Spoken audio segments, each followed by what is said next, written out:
We're tracking a lunar eclipse plus midweek showers. I'm ABC 10 Chief Meteorologist Monica Wood. So we're starting off this new week with a couple of things brewing in the background here.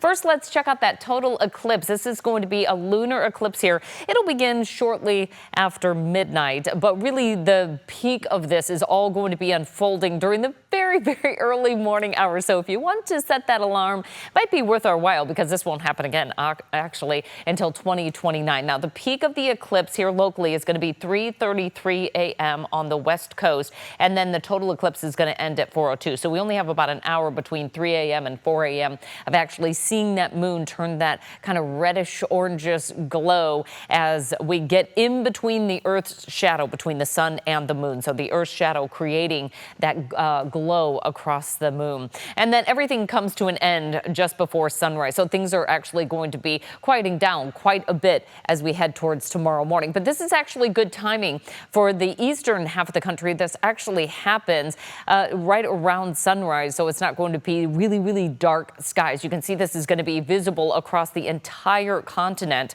as we head into the overnight hours into early Tuesday morning. Again, the next one not until June 26, 2029, with the Pacific time seeing that between 3:04 and 4:02 a.m. on Tuesday morning. Total lunar eclipse, just the breakdown. Again, it happens for March 3rd, beginning at roughly about 1:50 a.m., ending around 5:15 in the morning with the maximum eclipse at 3:33. Now, we are going to see partly cloudy skies locally in the valley. We'll have a pretty good view actually for the foothills and even for the Sierra. We're in between a couple of weather systems that will give us the opportunity of actually seeing that total lunar eclipse. Just a little bit of low cloudiness developing for the Central Valley. We'll see that roughly about 3 a.m. It's not going to be truly widespread and dense fog and low clouds, but it is going to expand throughout the 4 o'clock hour. But again, for the foothills and the Sierra, clear skies will prevail. Now, this is going to be a short-term forecast. We are going to clear those clouds pretty quickly during our Tuesday afternoon. Then we await another weather system that's on the move for the midweek outlook, bringing us a slight chance of showers for the valley, better chance of showers for the foothills and the Sierra, and it will be snow this time around. Chance of thunderstorms as well throughout the foothills by Wednesday afternoon. Now, a quick moving system. It's in and out of here on Wednesday. There's not going to be a ton of accumulation with that, and we'll take a look at that in just a sec. First, let's take a look at that severe weather outlook. This is going to be for Wednesday. Slight chance of seeing those thunderstorms, especially for the foothills and lower Sierra into our Wednesday as that instability kind of gets lifted for our Wednesday outlook. A one-day event here, and then we're right back to the dry weather. As far as total accumulation, only about an inch of snow, so we'll call it a dusting of snow for the Sierra. We certainly would like a whole lot more for March as we're winding down our active weather season. In terms of total precipitation for the valley, it's going to be likely we're not going to put anything in the rain bucket. But for the foothills, about 1/10 of an inch to 1/4 of an inch of rain. That snow level at about 6,000 feet. That's decent enough for March. This is going to be a quick cold system coming through. Statewide precipitation numbers still looking very good. Now, I will note that Sacramento had their monitoring station down for about a 24-hour period when we got some really decent rain. So those numbers are going to be slightly skewed for the water year here. But everywhere else, you can kind of get a better analysis of what's going on. We're about 1 inch to almost 2 inches ahead of normal. That's likely where Sacramento would have landed if that monitoring station wouldn't have been down for that one day. As far as our snow water equivalent, these numbers look a little bit lower, but there's two different markers that we use. Total precipitation and then snow water equivalent. Each are used for different analysis and kind of projections into how much water we'll have for the year. These numbers a little low. This kind of indicates, okay, if we were to melt all that snowpack down, how much would come down the hill and fill our reservoirs. And although these numbers are low, keep in mind our reservoirs were already looking really good at the beginning of this year. So even these numbers are still going to be very well served for the drier part of the year as that snow melts and fills those reservoirs even more. And that's where I want to head, is where we're going to see our statewide precipitation. Our average to date 62. April 1st average is 55%.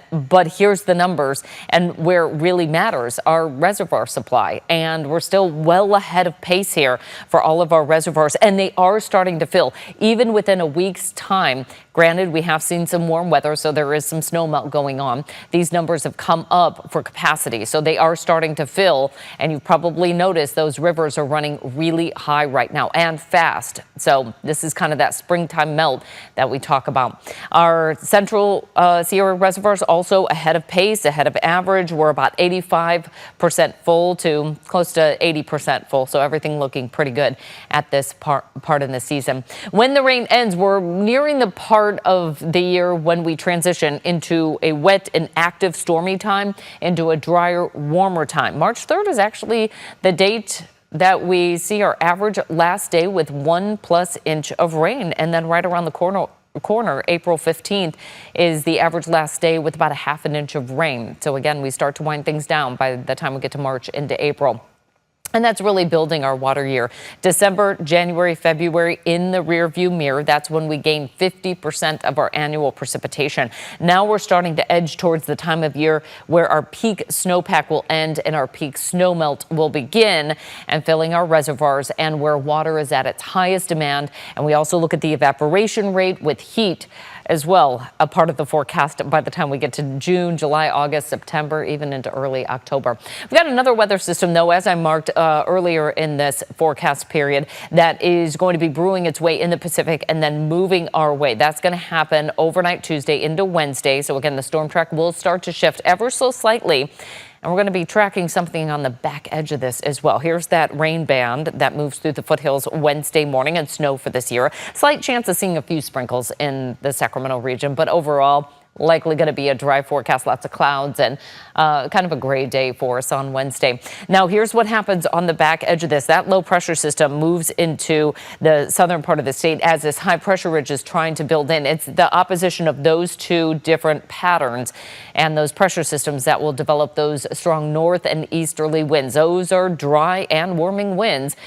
Into our Thursday, we start to see those wind gusts upwards of 25, even 30 miles per hour. That will continue into our Friday when we actually expect the strongest winds, 30 to almost 40 miles per hour, especially on the west side of the valley and along I-5. So right north of Vacaville on 505 and then upwards on the west side of the valley along I-5 is where we're going to see that most problematic. But these are dry winds, and it really sets the stage for us to get into that likely warmer and likely drier weather pattern for the first and second week of March. It doesn't look like any miracle Marches are coming anytime soon.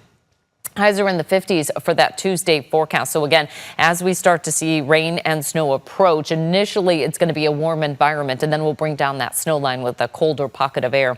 60s throughout the foothills as we head towards the coast. We've got highs in the 60s and lower 70s for our Tuesday forecast, and we'll see that represented as well throughout the Central Valley. So highs upper 60s, low 70s into our Tuesday before we see a brief little spell of cooler weather coming in and showery weather on Wednesday. Then we're right back to the dry conditions. And again, that dry warming wind is going to start to elevate those temperatures quite a bit. You'll see it really play out in our 10-day forecast. Slight chance of a light shower coming through on Wednesday. Otherwise, it's dry, it's warm. We've got that time change, spring forward, one less hour to enjoy some of that gorgeous weather this weekend. So that means a 1 hour later sunrise and sunset. For those of you that enjoy that later sunset, it is just around the corner. And then we could be approaching near 80-degree temperatures by next week.